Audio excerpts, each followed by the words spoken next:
വെർട്ടിക്കൻ ഫാബ്രിക്കിൽ ക്രിസ്മസ് സ്പെഷ്യലായിട്ടുള്ള ഒരു കുർത്തിയാണ് ഞാൻ ഇന്ന് പ്രസൻറ്റ് ചെയ്യുന്നത്. വെർട്ടിക്കൻ ഫാബ്രിക്കിൽ ഒരുപാട് കോഡ് സെറ്റ് നമുക്ക് എപ്പോഴും പോകുന്ന റൈറ്റാണ് കേട്ടോ. അതുകൊണ്ട് തന്നെ ഈ ഒരു കുർത്തി നല്ല ഭംഗിയാണ് കാണാൻ. ഫുള്ളി പ്രിൻറ്റഡ് ആണ്, നല്ല വലിയ ഫ്ലോറൽ പ്രിൻസ് ആണ് കൊടുത്തിട്ടുള്ളത്. പിന്നെ ദാ ഈ ഒരു പോർഷൻ കണ്ടോ, ദാ ഇങ്ങനെയാണ് നെക്ക് ഡീറ്റെയിലിംഗ് വരുന്നത്. അത് കൂടാതെ ഇങ്ങനെ പ്ലേറ്റ്സ് കൊടുത്തിട്ടുണ്ട്. പിന്നെ എയർലൈൻ പാറ്റേണിൽ വിത്ത് ലൈനിങ്ങിലാണ് കുർത്തി വന്നിട്ടുള്ളത്. സ്ലീവ്സ് 3/4 വരുന്നു. ഇതിന് ഡിഫറെൻറ്റ് ഷെയ്ഡ്സ് ഓൾസോ അവൈലബിൾ ആണ് കേട്ടോ. കളേഴ്സ് ഞാൻ ജസ്റ്റ് ഒന്ന് കാണിച്ചു തരാം. ദാ ഈ ഒരു കളർ വരുന്നുണ്ട്. ഫസ്റ്റ് വൺ ഞാൻ റെഡ് വെയർ ചെയ്തിരിക്കുന്ന ഈ ഒരു റെഡ് ഷെയ്ഡ്. പിന്നെ നമുക്ക് വരുന്നത് ഈ ഒരു കളറാണ് കേട്ടോ. ബാക്ക് സൈഡ് ഇതാ ഇങ്ങനെ വരുന്നു. ലാർജ് മുതൽ XXL സൈസ് ചാർട്ടിലാണ് പ്രോഡക്റ്റ് വന്നിട്ടുള്ളത്. നല്ല രസമായിട്ടില്ല ഈ ഒരു പ്രിൻറ്റ് കാണാൻ വേണ്ടിയിട്ട്. കുറച്ച് ദിവസത്തെ ലീവിന് ശേഷം ഞാൻ തിരിച്ച് വന്നപ്പോൾ ഈ ഡിസ്പ്ലേ കണ്ടപ്പോൾ തന്നെ എൻ്റെ കണ്ണിലുടക്കിയൊരു സാധനമാണ് കേട്ടോ. അതുകൊണ്ട് തന്നെ പെട്ടെന്നാണ് ഇതിന് വീഡിയോ എടുക്കുന്നത്. നല്ല ഭംഗിയാണ് കുർത്തി കാണാൻ വേണ്ടിയിട്ട്. നെക്സ്റ്റ് ഷെയ്ഡ് ദാ ഈ ഒരു യെല്ലോ ഷെയ്ഡാണ്.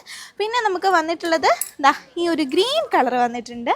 കണ്ടോ, എല്ലാം ഒന്നിനൊന്നും മികച്ചതായിട്ടുള്ള കളേഴ്സ് അല്ലേ. ഏതെടുക്കണമെന്ന് നിങ്ങൾക്ക് കൺഫ്യൂഷൻ ആവുന്നില്ലേ? ഇനി നമുക്ക് അടുത്തൊരു പ്രിൻറ്റും കൂടെ ഉണ്ട്. അത് ചെറിയൊരു ഡീറ്റെയിലിങ്ങിൽ വ്യത്യാസമുണ്ട്. ഇതാ പ്രിൻറ്റിലും ചെറുതായിട്ടൊരു വ്യത്യാസമുണ്ട്. നെക്ക് പാറ്റേൺ ദാ ഇങ്ങനെ കൊടുത്തിട്ട് ഇവിടെ ഇങ്ങനെയായിട്ട് പ്ലീറ്റ്സ് കൊടുത്തിട്ടുണ്ട്. വെർട്ടിക്കൻ ഫാബ്രിക്കാണ്. ഡെയിലി വെയർ ബേസിസിലൊക്കെ വെയർ ചെയ്യാൻ വേണ്ടിയിട്ട് അടിപൊളിയായിട്ടുള്ള കുർത്തിയാണ്. ഇത് മാത്രമല്ല, കുർത്തീസിനൊക്കെ ഒരുപാട് കളക്ഷൻസാണ് നിങ്ങൾക്ക് വേണ്ടിയിട്ട് നമ്മുടെ കരിഷ്മ സിൽക്സിൽ അറേഞ്ച് ചെയ്തിട്ടുള്ളത്. ലൊക്കേഷൻ ആരും മറക്കണ്ട. എറണാകുളത്ത് MG റോഡ് മെട്രോ സ്റ്റേഷന് തൊട്ടിപ്പുറത്തായിട്ടാണ് നമ്മുടെ ഷോപ്പ് വരുന്നത്. അതുപോലെ ഓൺലൈൻ സപ്പോർട്ടിന് വേണ്ടിയിട്ട് ഡിസ്പ്ലേ കൊടുത്തിരിക്കുന്ന വാട്സപ്പ് നമ്പറിലേക്ക് കോൺടാക്ട് ചെയ്യാവുന്നതാണ്.